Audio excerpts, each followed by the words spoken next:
নমস্কার বন্ধুরা, আজকে আবার লোটাস পন্ডের কমপ্লিট ভিডিওটা নিয়ে এসেছি। আমি এখানে moulded clay, MDF board, resin আর কেকের বেসটা ইউজ করেছি। চলুন এবারে দেখে নিই কীভাবে বানিয়েছি।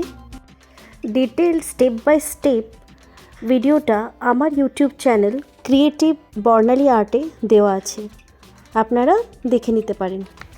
এটা করার সময় মনে হচ্ছে যে সত্যিই যদি এক্ষুনি এরকম একটা নৌকায় করে পদ্মপুকুরের মাঝখান দিয়ে চলে যেতাম বহু দূরে, তাহলে কত ভালো হতো। আশা করি আপনারাও যখন বানাবেন কোনো না কোনো লোটাস পন্ডকে ঘিরে থাকা স্বপ্ন বা স্মৃতি মনে আসবেই আসবে। আমার এই সুন্দর লোটাস পন্ডটা কেমন লাগলো কমেন্ট করে জানাবেন। ধন্যবাদ।